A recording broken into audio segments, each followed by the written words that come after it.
Good morning. This is the first Google Hangout on YouTube for Global Freshman Academy HST 102. I'm Ian Moulton, and I'm here to answer your questions that you've come up with as the course has been going forward. We have some specific questions, and we'll deal with them first, most of them dealing with issues around Egypt and Mesopotamia, because that's what we've been studying in the first week and a half or so of the course. We'll also look at some other issues, and we'll look at some larger questions that people have come up about the nature of the course, the nature of my work on the course, questions about what kind of historical knowledge, what historical knowledge is, and things like that.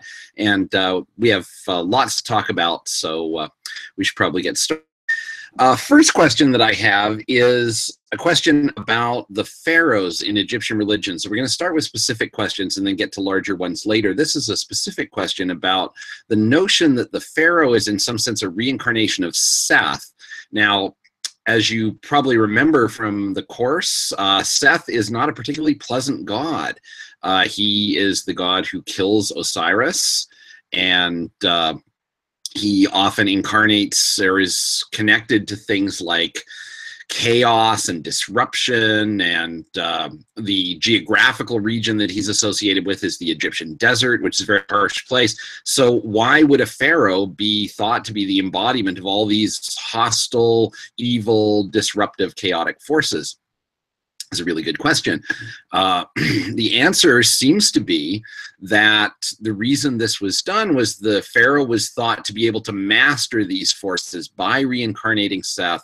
The pharaoh was keeping control over chaos, was able to rule the desert, and to keep in check all of the sort of disruptive and negative and hostile forces that Seth was often connected with in Egyptian mythology and in religious thought. And one of the things we have to remember about polytheistic religion is that we're used, if we grow up in a monotheistic tradition, whether it's Christian or Judaism or Islam, Buddhism, we're generally working with the concept that God is good, and that the larger spiritual forces in the world are forces that wish us well and generally want human beings to be happy and healthy and successful and fulfilled and so on. This is not necessarily the case in polytheistic religions. There are some gods who do want to help human beings. There are other gods who, for one reason or another, either are indifferent to human beings or wish to harm human beings. And what you have to do with those gods within a polytheistic system is propitiate them.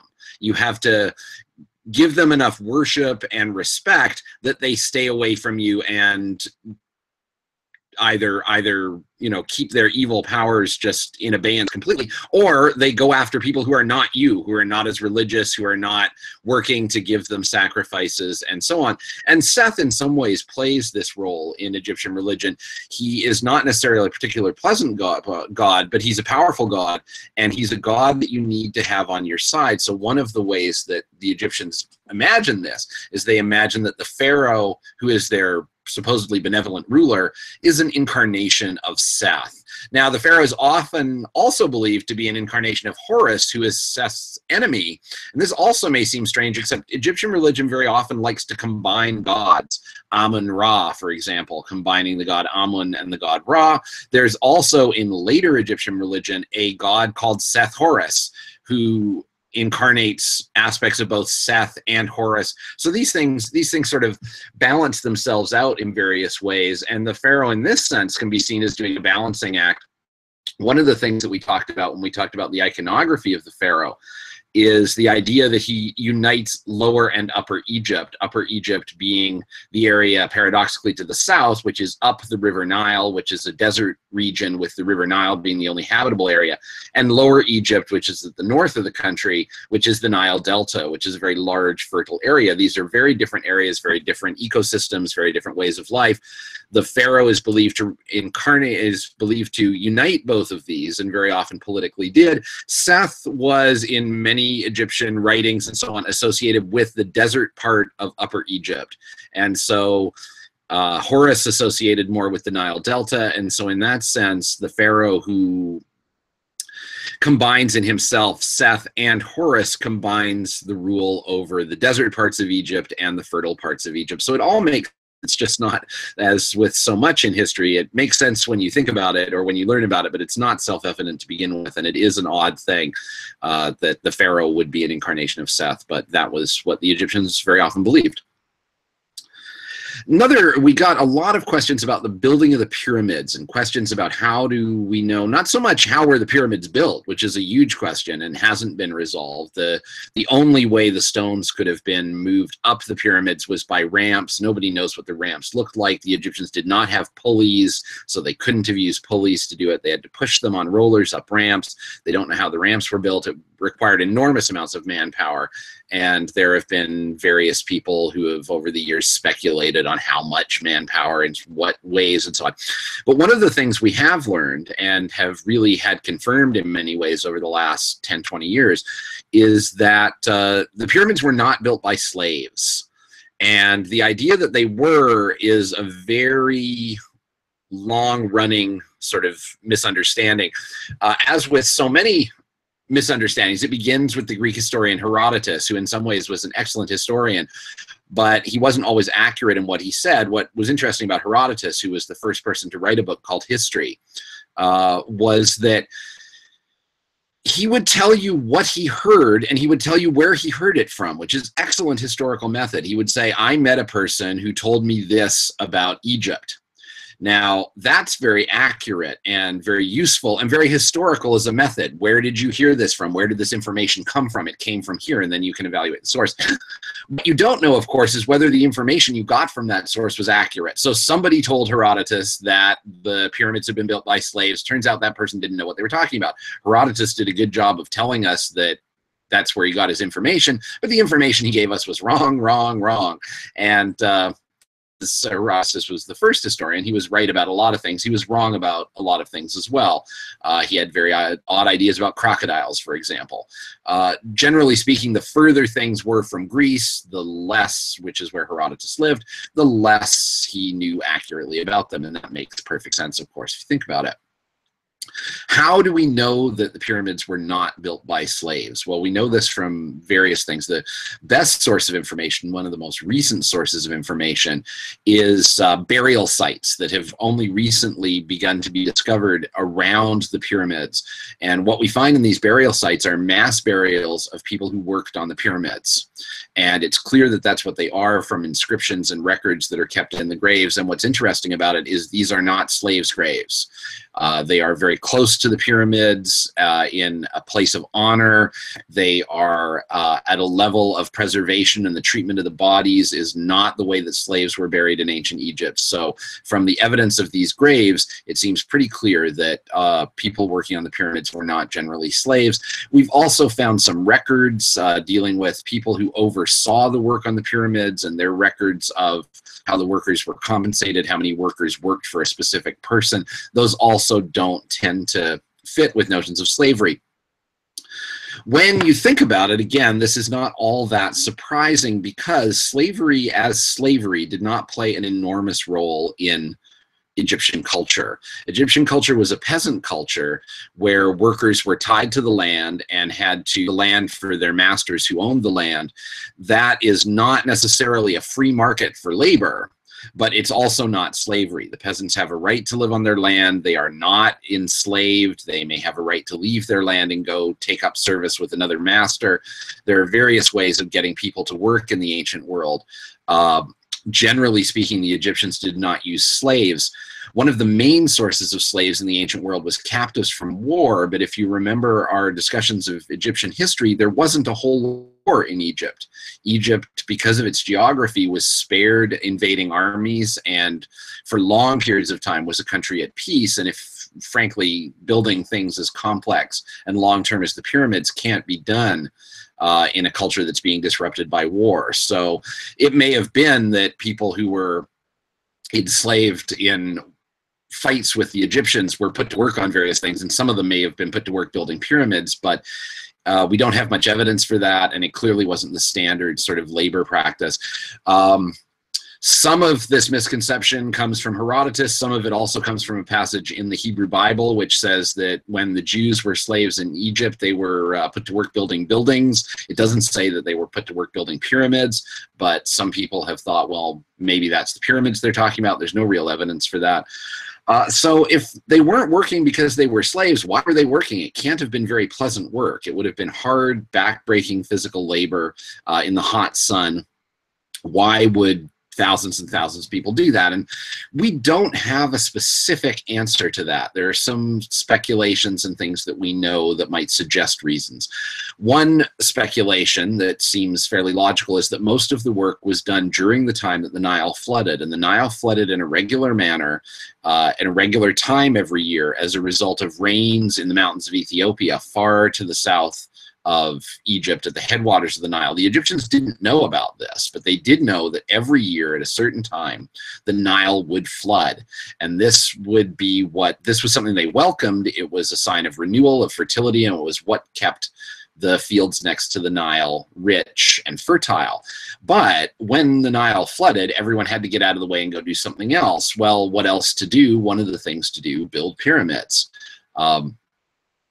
Pyramids, of course, are not just buildings. They are memorials to pharaohs. They are, in some sense, probably religious structures. Building religious structures is a little different than, just building a shop or building a house.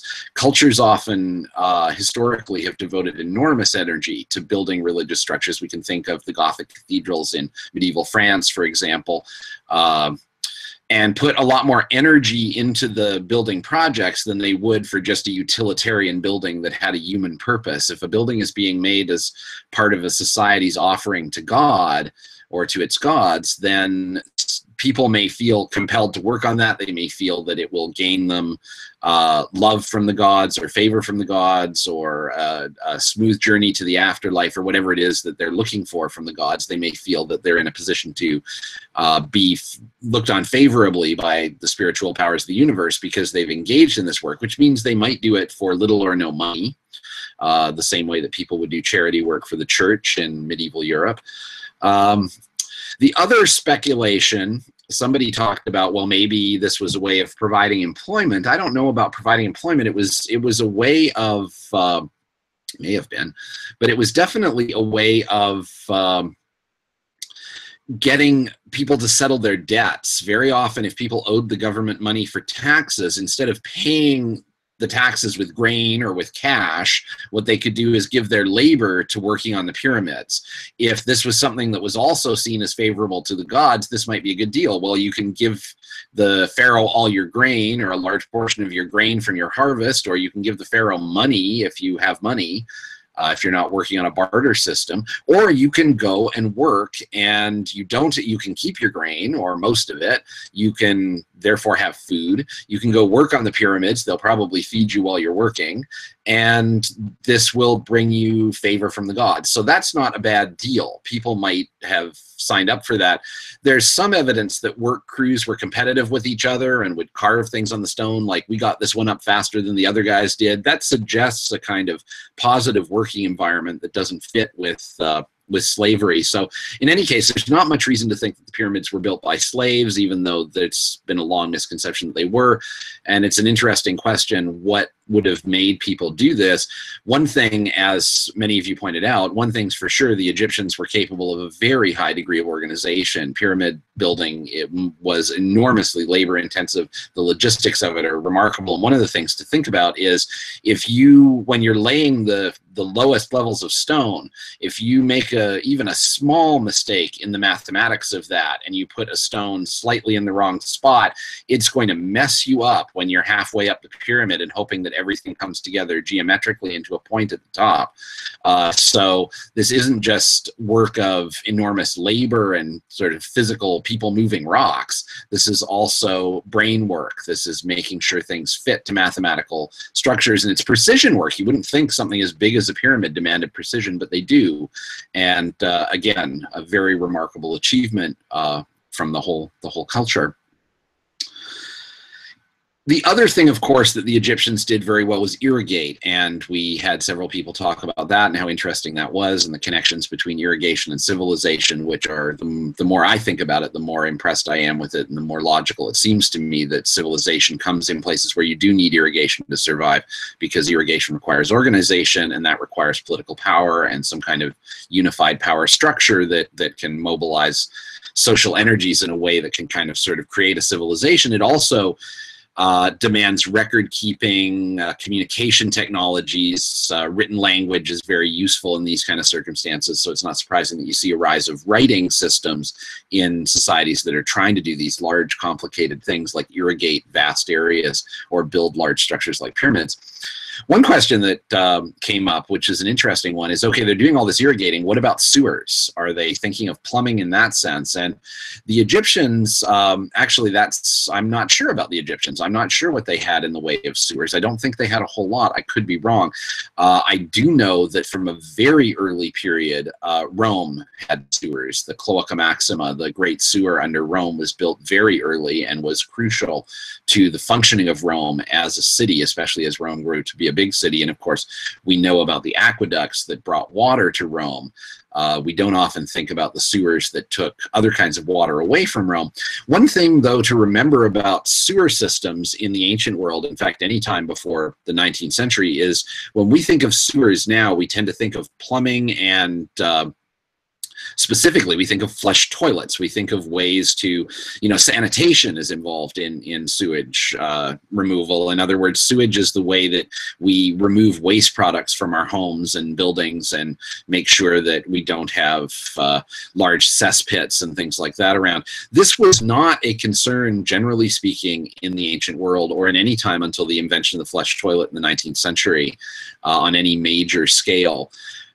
Most Romans did have toilets that were cleaned out by running water through them, but there was no systematic effort to move that water into a sewer system on a sort of massive scale. What sewers did, which was, if anything, more important, was they made sure that there was somewhere for rainwater to go in built-up environments, so that when there were heavy rains, a city like Rome would not be flooded and destroyed by the rainwater that had no natural outlet. If you build a city, you're very often building it over stream beds and things like that. If you don't have an underground system to remove water from your city when it rains, the city will flood and cause damage to property, harm people. And so very often, as in Rome, which was built in a valley, the Roman Forum is a valley surrounded by fairly steep hills on most sides. To keep the Roman Forum from being a swamp, you need a sewer under it to let the rainwater drain out, and so that you have dry and healthy land there. Remember, this isn't just a matter of getting wet, and nobody likes to have their a few inches of water in their house. This is a matter that stagnant water is a breeding ground for disease, and even if the mechanisms for that disease were not good, people did understand that if you lived near a swamp, you'd get malaria. And that's definitely the case in the area around Rome. And so draining the swamps, you need sewer systems and so on.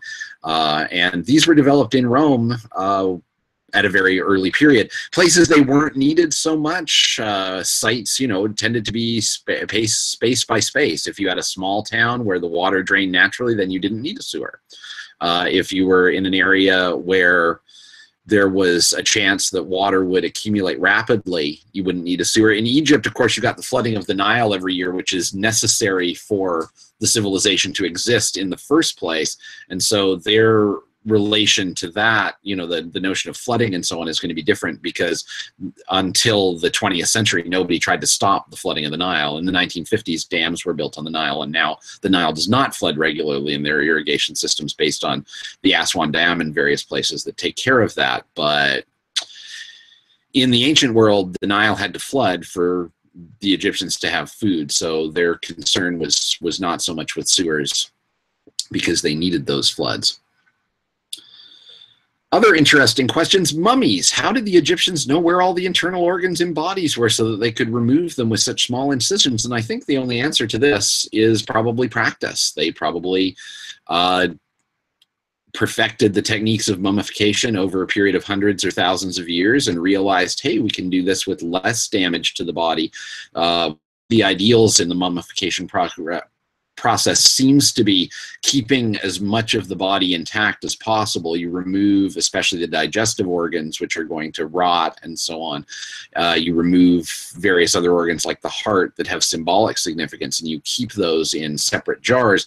But generally speaking, you want to do as little damage to the body as you can while treating it in ways that remove these particular organs. So probably over time, people figured out, well, we can do this with a smaller incision if we do it this way. The techniques they had for getting the brain out through the nose, obviously easier than cracking the skull open, and not just easier if you're trying to preserve the body as intact as possible. You don't want to be breaking bones when you're making a mummy. These were things, of course, that the culture took very seriously and devoted an enormous amount of ingenuity to. So innovations that would improve the process would be things that a lot of people would be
we're back. We had an internet outage. I hope we didn't lose too many of you. It seems to have been a local thing on this end. It seems to be working now, so hopefully that won't happen again. That's never happened before, and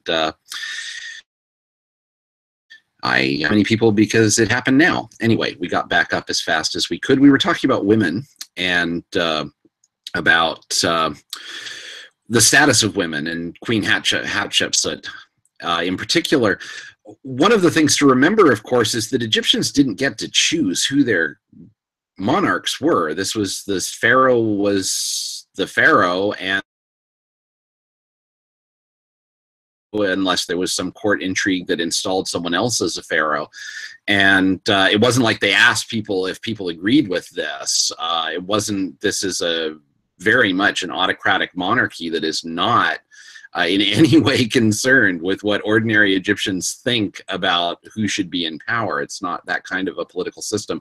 Very often live in democracies or in societies that aspire in some ways to democratic values. And so we think, oh, well, what did the people think? Well, the pharaohs in some ways really didn't care what the people thought. That just didn't enter their calculations in the same way that it would for us.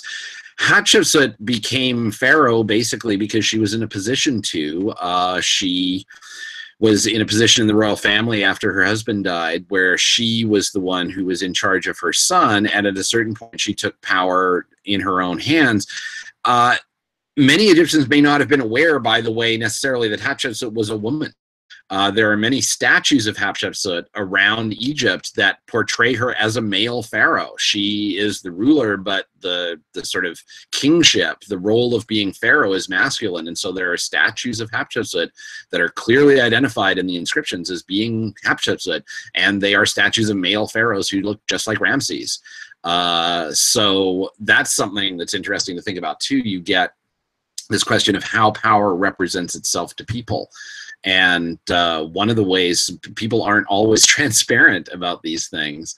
And so she's represented as having masculine power. She's the feminine occupant, if you like, of a masculine office, and the office is represented as masculine. This is a move that occurs throughout history when females take the role of, that's traditionally the male monarch, most famously perhaps for people in the English-speaking world. You have the example of Elizabeth I in the 16th century, who becomes the Queen of England. England is supposed to normally have kings, but the law allows Elizabeth to reign as queen because she doesn't have any brothers living, and she has no children. No male children she would have to give power to. So she's allowed for a time, for her life, to be queen. But when she's in a moment of political crisis, when the Spanish are about to attack with the Spanish Armada, she gives a very famous speech where she says that she is not the Queen of England, she is the King of England. She says, I may have the body, this is her words, I may have the body of a weak and feeble woman, but I have the heart and stomach of a king,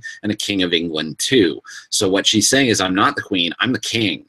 And that seems to be the way that Hatshepsut dealt with similar problems, if we're to judge from the statue, the way that she represented herself to her people. At least at some points, she was represented as masculine. There are Hatshepsut statues that are feminine as well. And I don't know why some of the sculptures were masculine and some feminine. That's not something that I know the answer to. I'm not sure if anyone does, but it's clear that she was represented in some ways as being male to give a sense of stability to a world that was used to the idea of men being the rulers. As for the sort of rights of women in various societies, is an interesting question. It comes up in various places. There's no simple, straightforward answer as to sort of where the most free women were. The general answer is women were less free than men almost everywhere, and the other general answer is in antiquity, most people were not particularly free to begin with. One of the interesting things, though, you can see if you study Greece and Greek democracy, is that in Athens, which was the most democratic of the Greek cities in many, many ways, women had fewer rights than they did in Athens' great rival city of Sparta, which was a totally autocratic government, and democracy was seen as a dirty word in Sparta. But Spartan women were given similar education to Spartan men, including physical education, which was very rare that women would be systematically trained up in sports and physical education. And the Spartans did this because they believed that if the women were fit and healthy, they would give birth to fit and healthy children. And Sparta was very concerned about physical prowess. They were a warrior culture. And what they wanted, of course, they were not feminists. What they wanted was a strong army of men, and they thought the best way to get a strong army of men was to have healthy, physically active women. This meant that Spartan women had opportunities for physical activity that Athenian women did not. Is this a good thing or a bad thing? Depends on who you ask and what you would choose. But most traditional cultures in the Mediterranean area, in Egypt, in Mesopotamia, in Greece, in Rome, women tended to play a more subsidiary role in terms of rights, in terms of privileges, in terms of property rights. And you can compare various cultures in various ways to see what women's roles were, what access they had to literacy, if any. And the answer is that in most cases, women had far less access, that certainly literate education was very much an elite thing and very much an elite male thing, even in the most democratic of ancient cultures. And this is the sort of pattern that we see throughout these cultures for various reasons.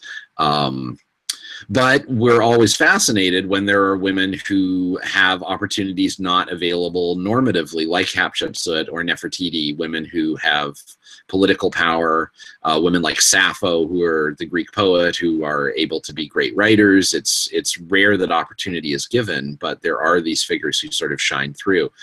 And what historians need to do in some ways is celebrate these figures because they show human potential, while at the same time not sort of giving the notion that everybody had these opportunities, because the sad fact is that they didn't. And to deny that is to erase a history of oppression. These women were not given the same rights as men. It's just, that's a fact. And that's in many ways an unpleasant and disturbing fact. But if we pretend that, you know, a girl growing up in 5th century Athens could be all she wanted to be, that's just not true. And of course, as we realize, if we look at issues like slavery, it was often not true for a young boy growing up in Athens. Depended on the boy, depended on a host of things. But the thing that it was generally true was that, on the whole, boys had more opportunities than girls did. And this is the way that these societies were organized, and we need to deal with that as a historical fact, however sort of unpleasant or troubling we may find it. Some questions, we've talked a bit about mythology. Some people had questions about what sort of myths, in the sense of wrong ideas, do people now have about ancient societies? What are some things that are mythological or believed about these societies that we now think are facts, but we know are true? So I guess this is a question about mistaken ideas about the ancient world. And, you know, you'll be able to come across ones that you've encountered for yourself as you go through. You might go, oh, you know, we've already talked about slaves building the pyramids. It's sort of like, well, did they? No, they didn't, but we thought they did. Why did we think they did? We had some good reasons for thinking they did, but we were wrong. A few other ideas, I was just sort of thinking about this. What are some of the other things that people sort of commonly believe about the ancient world that in some ways are just mistaken beliefs? One of the ones I come across most is the figure of Cleopatra. People think Cleopatra was an Egyptian, and Cleopatra wasn't an Egyptian. Cleopatra was ethnically Greek. She was the descendant of Greek generals and Greek elites who conquered Egypt under Alexander the Great. In fact, if you want to be particular about it, she was probably Macedonian, because a lot of Alexander's leadership came from Macedon to the north of Greece, and there's a whole quarrel that exists even now about whether the Macedonians were really Greek or not, though they spoke Greek. But they were definitely thought of by people in Athens and Thebes and places like that as being sort of backwoods people from, you know, far, far away. Until Alexander and his father Philip of Macedon sort of made Macedonia into a political power that eventually conquered most of the known world under Alexander. But in any case, Cleopatra was a descendant of the Ptolemies, and the Ptolemies were descended from Alexander's generals. They were not ethnically Greek. Cleopatra's name is not Greek. It's is not Egyptian. They were ethnically Greek. Cleopatra's name is a Greek name, Cleopatra. It's the same name as Achilles' friend in the Iliad, Patrocles. It's just reversed, Cleopatra instead of Patrocles. That is not an Egyptian name. Egyptian names are names like Nefertiti and Hatshepsut. They're not names like Cleopatra. So that's an interesting fact. Now, Cleopatra identified herself with Egyptian culture as part of her role of Queen of Egypt and presented herself politically as an Egyptian, but ethnically she was not from there. She was someone who had, you know, descended from foreigners who had conquered Egypt. She was probably one of the first of the Ptolemy dynasty over many hundreds of years to actually learn how to speak Egyptian. So she made an effort in a way that other people did not, but there it is. Other ideas, people often conflate Greece and Rome as if they were sort of one civilization, where they actually have quite a lot of differences. This is probably because the Romans adopted so many aspects of Greek culture once they came in contact with the Greeks. They fused their religion in many ways to Greek religion and identified sort of traditional Roman gods like Jupiter with Greek gods like Zeus in a way that we now say, well, that's just two different names for the same god. So people would sort of conflate that, but Roman civilization is very different politically and intellectually and in many other ways from Greek civilization. And also, of course, there's a language difference, the Greeks speaking Greek and the Romans speaking Latin. People often also have a notion that Greece was one thing. Ancient Greece was a country, like Greece is a country today, and that's not, as we know, that's not the case. Greece was a civilization which was made up of many, many warring city-states that were in a state of almost constant conflict with each other, and yet still had a kind of shared notion of Greekness, where they were Greeks and everyone else was barbarians. And that's odd, because we now have so much of our notions of national identity are associated with nation states. So an American and a British person may say, well, you know, I'm American and she's British. We both speak English and so on. But the Greeks would have had this notion that you were the same thing because you were from these same places. Basically, anyone who was from somewhere where Greek was spoken was more or less Greek. And if you didn't speak Greek, you weren't part of that group. And that's an interesting way of sort of organizing culturally. And then there are some efforts towards this. We talk sometimes with the English-speaking world, but I'm not sure how much citizenship, say, an English-speaking person from India feels in common with an English-speaking person from Canada or from the United States or Australia or England, in the same way that Greeks would have felt, well, at least we're all Greeks. That didn't stop them, of course, from fighting each other all the time. So there's those kinds of issues as well. Another area where there's a lot of controversy, and we'll talk about this in the fourth week when we get to the history of the Jewish people, is the question of Jews in Egypt and what role did Jews play in Egyptian culture. There's the biblical narrative that has the Jews being enslaved in Egypt. There's not been much archaeological evidence to back this up, though it's hard to think that such a strong and powerful narrative is just made up, but what it refers to historically is unclear. Very often the writings we have about ancient empires or ancient civilizations like Egypt and Greece and Rome, a lot of them come later from Jewish and Christian and even Muslim commentators, and they often, naturally enough, go back and see the role of their people being greater than it was in the civilizations. A lot of older thought about Rome sort of made it seem like Rome was always about persecuting Christians, which was Christians were persecuted under the Roman Empire, but for a lot of the Roman Empire and certainly in the years of the Roman Republic, there weren't really, well, for a lot of it, it was before the time of Christ, so there weren't any Christians. And afterwards, they were not necessarily seen as central to Roman life in any way until eventually, with Constantine in the 3rd century, the empire itself becomes Christian. And so very often in history, we find that the things that we focus on are the things that matter to us. So if we're Christian, we go back and say, well, what were the Christians doing then? This is a totally natural and human thing to do, but it sometimes leads us to misperceptions about what cultures were like and how important the piece we're looking for was in them. It's one of the general questions you have in knowledge about the observer and the observed. If you're a historian, you're looking for something. You want to find something. If you want to find something, you'll probably find it. Whether what you're looking for is the thing that needs to be found is a whole other question.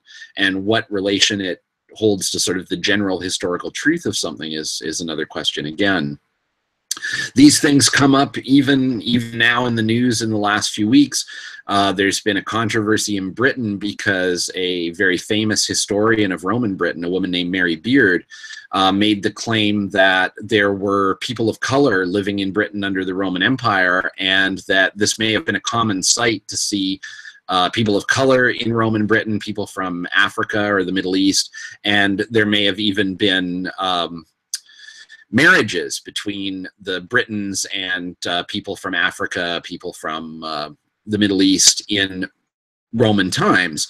And she said this sort of in an offhand way, and there was an enormous amount of internet backlash saying, well, this is political correctness gone mad. Why are you pretending there were people from Africa in Britain? And the answer is there is evidence that there were Roman legionaries from North Africa and from the area that's now known as Jordan, who served guarding the northern frontiers of England. And this is true that the Roman legions moved around, and that legionaries that were recruited in places like what is now Syria or what is now Algeria could easily be stationed in England. Constantine's army that that conquered Rome for Christianity began as an English frontier army. Constantine was not himself from England, but he was stationed in York. And records have been found in North England that show evidence that there were people from Africa serving in Britain. Now, what does that mean? We don't even know.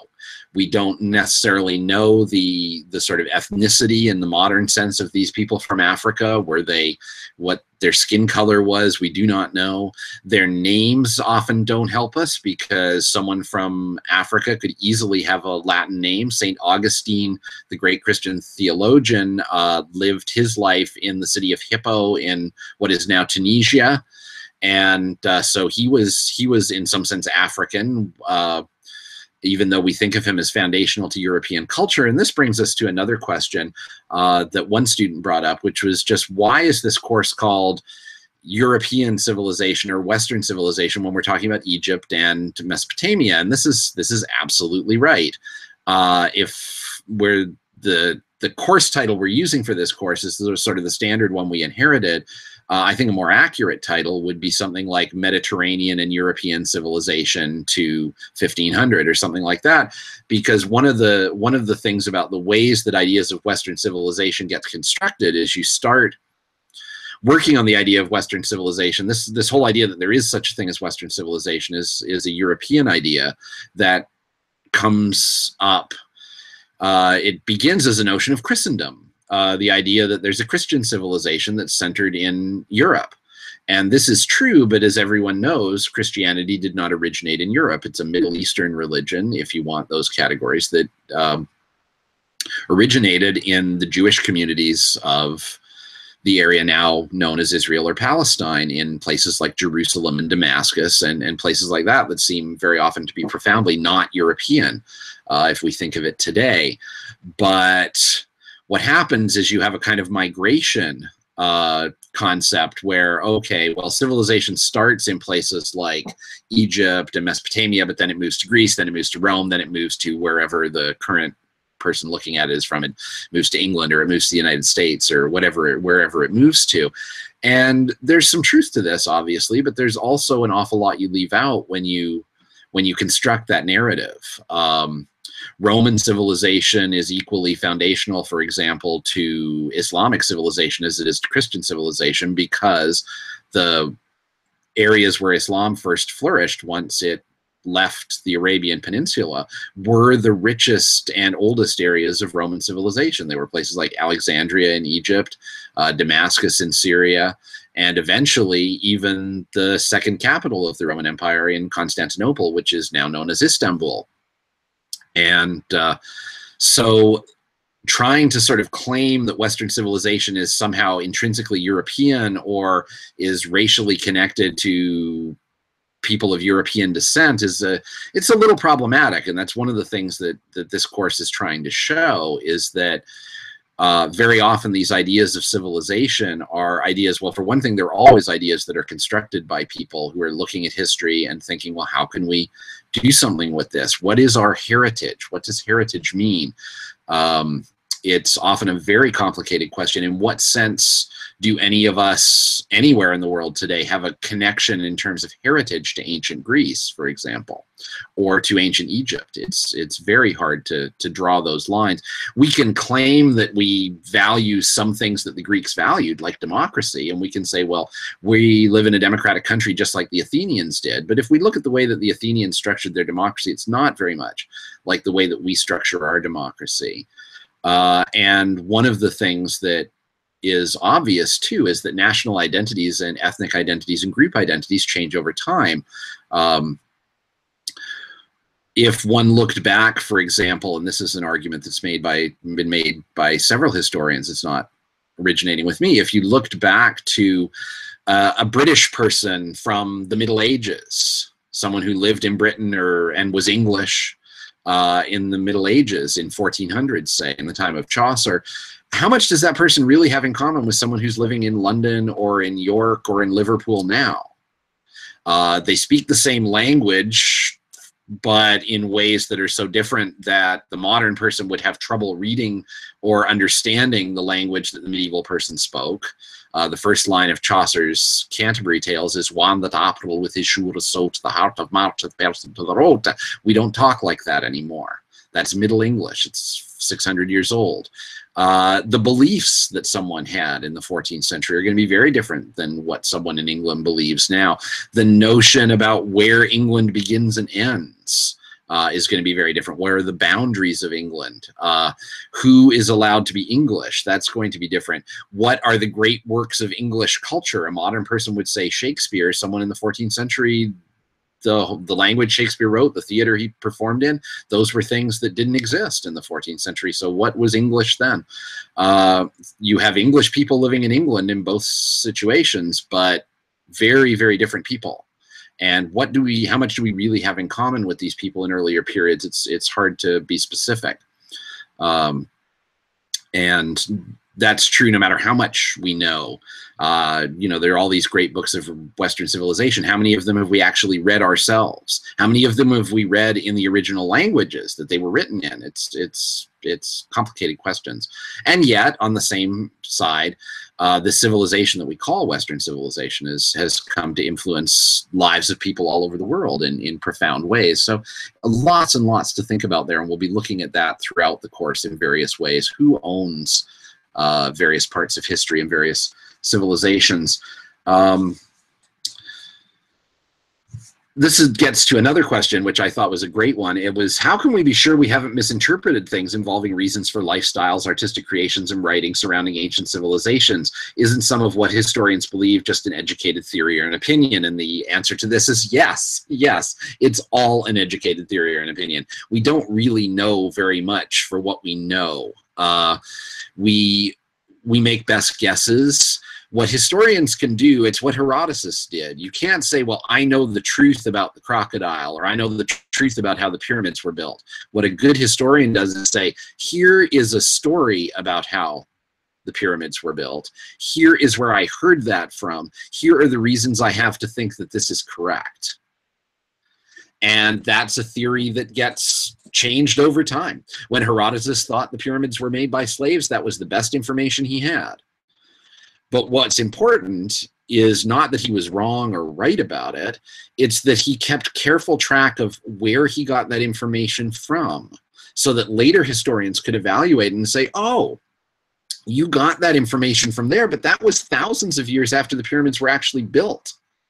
You don't actually have information from anyone who was actually there, who saw it, who experienced it. And if you think about it, we're living through historical events all the time. There are all sorts of things happening, and we don't have any consensus about what any of them mean when they're happening. People have different opinions about what an election result means or what a person coming to power means. People have notions that something happens and it has a certain significance, and a few years later you realize that, wait a minute, you weren't right about that. Right now there's a huge debate going on in the United States about the status of Confederate monuments and things like this. 10 years ago, people would have been said there's no issue about Confederate monuments or what that is or how it is. It was not something that was at the forefront of people's minds. People would have said that was a settled issue. Right now, it's not a settled issue. How will the issue be settled? We don't know. And we don't know when it will be settled. There may be some huge consensus on these monuments in the next couple of years, and in 30 years, that consensus may be overturned completely and go completely another way. So history is messy. And the main thing to realize is there's no truth in history like there's a mathematical truth that 2 + 2 = 4. What you have is evidence that you have to weigh. You have to be critical about it. You have to think about your own biases. What is it that you're looking for? What would you like to see? And human beings are very biased observers. We often want to stress things that match our own ideas, things that match our own preconceptions. If we believe that women should have equal rights, we're going to want to look at ancient history and find cases where women had equal rights. If we don't have that belief, we would go at it the other way and make those kinds of arguments. And this is just the way that history is done. Historians know very little, for sure.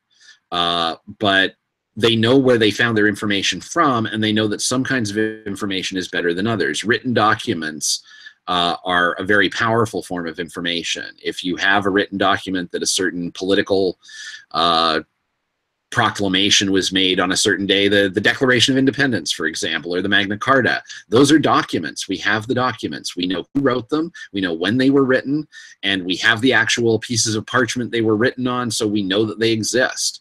That is historical evidence, and it's very compelling historical evidence.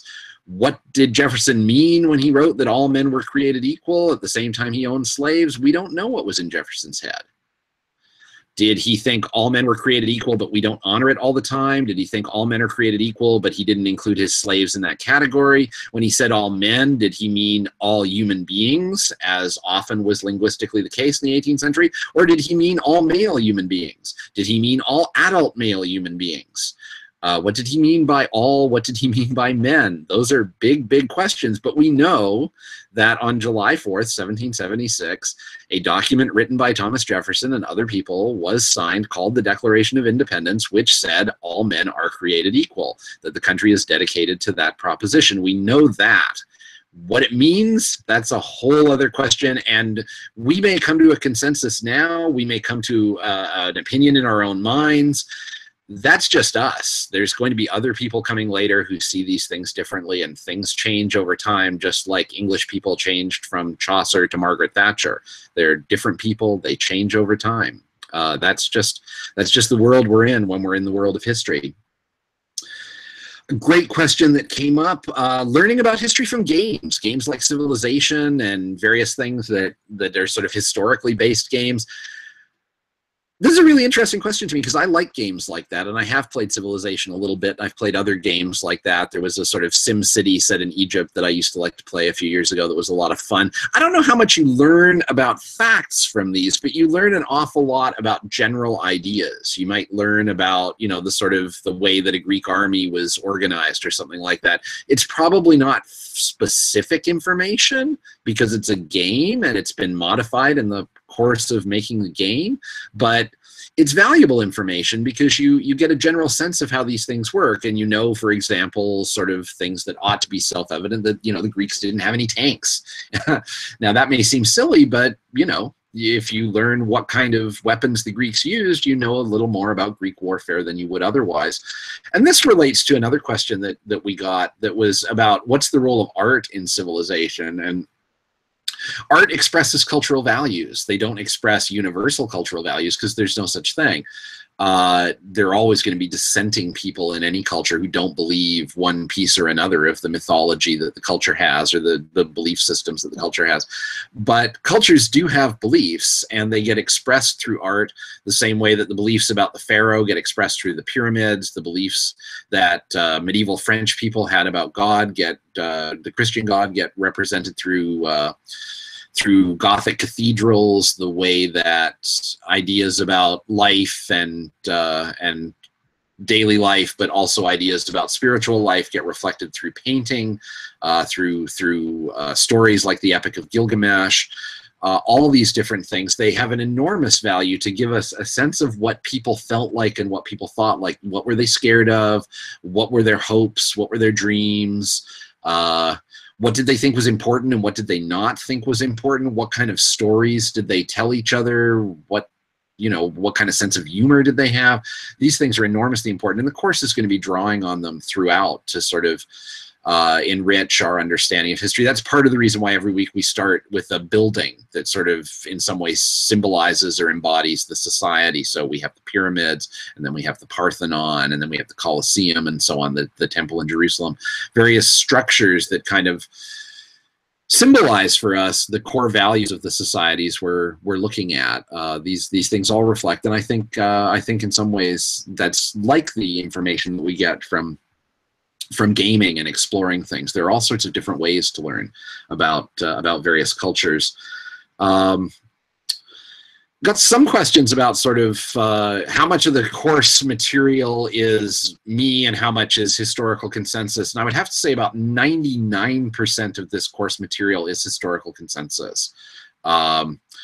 Generally speaking, what I've been trying to do in this course is give a sense of where the discussion is on any of these issues at any particular time. What do we think now about this? What do we know about it? How do we know it? My own biases, you may be able to detect them maybe even better than I can, but there's not really anything in the course that I can think of that I put in that I think and that I don't know, you know, other than other group of academics who believe this based on the evidence of their study and so on. Are we right? Well, maybe we are and maybe we aren't, but we're trying to do the best we can with the evidence we have. And we try very often to, you know, you have to challenge your own biases. You have to try and find things that go against what you'd like to believe, and have a critical sort of approach. And I think that's the best way to sort of do this. Another question that came in at the last minute for this, but I think is worth ending on, is why teach this course? If we're going to do one sort of history course in Global Freshman Academy, why would it be this one? And this wasn't just my decision. This was a decision that ASU came to as an institution, then asked me if I wanted to teach the course, and I said, yes, please. If you can only learn a certain amount of history, what history do you need to learn? And maybe it's the history that's influenced the most people. And the older history is, the more effect it has on the present, because the longer it's had time to have an effect. And the more global history is, the more reach it has. Now, to people living in Europe, or to a lot of people living in North America, or South America, or Australia, or New Zealand, we may feel that our cultures, because they have a root in European culture, and European cultures have roots in Mediterranean culture and so on, that this is our history, that this belongs to us. I'm critical of that in many ways, because I think making big claims about history that belongs to you is often an easy move when you don't have any personal connection to these things. We have personal connections in different ways than we have historical ones. But the other thing is, because of the fact of 19th century imperialism, when Europe and European powers conquered for more or less time almost the entire world, the whole world has had to deal with European history, not always in very pleasant ways. If you look at the colonial experiences in Africa and in Asia and so on. But European culture spread very broadly in the 19th century due to European imperialism to almost every corner of the world. And its impact was mixed and negative in a lot of places, but it's still something that people had to deal with, for good or ill. There's a lot of good in European history, and as anyone who studied the history of the 20th century knows, there's an awful lot of bad in European history as well. And history isn't good or bad. It's trying to figure out what happened and why it matters to us, and what's useful to us, what's a usable past, which is a phrase I like, something that you find valuable for your own life, or that reflects to who you are in some kind of meaningful way. Anyway, that's pretty much all the time we have. I had meant to talk about the Epic of Gilgamesh, and we didn't get there. There's just too much to talk about in 1 hour. One thing I will leave you with: a lot of people asked a question about the flood, and why is there a flood in Gilgamesh that's just like the flood in the New Testament, in the Old Testament, in the Hebrew Bible? And the answer is that there was a Mesopotamian flood myth that is common to all those cultures. It seems to have originated in Mesopotamia, in areas around Babylon and so on, but it appears, as we know, in Hebrew culture, in the Hebrew Bible, in the story of Noah and the Ark. It also appears in Greek culture. It's in Plato's Timaeus. It also appears in Hindu culture. So really, that whole area has these myths of the flood. What we know for sure is that the rivers in Mesopotamia, the Tigris and Euphrates, used to flood a lot, and that the idea of a flood that would wipe everything out would have been something that would have been common sort of experience in those places. People have tried to figure out, was there some kind of mega event that was really a great flood as opposed to just a flood in a localized area, and that hasn't been determined yet. But the notion, if you live in a river valley, the notion that someday the water's going to rise and you're going to have to swim, and a lot of things that you value are going to be destroyed, that's a pretty powerful one. The flood myth, in all of its manifestations, has a similar form. It's seen as a cleansing thing that's destructive but purifies, and there's always a human hero who sort of manages to survive the flood and refound civilization, like Noah in the Hebrew Bible. And it's interesting how these ideas spread from one civilization to another. We know that the Mesopotamian version in Gilgamesh predates the biblical Hebrew version by about 1,000 years, but you know, people probably had it before. And there are flood myths in parts of the world which had nothing to do with the Hebrew Bible. There are flood myths in Native American cultures, so fearing floods seems to be a fairly universal human experience if you live near water, and if you don't live near water, you're in trouble. So we can end with that. I hope you continue to enjoy the course, and we'll see you in a few weeks for another one of these Hangouts. Thanks. Bye.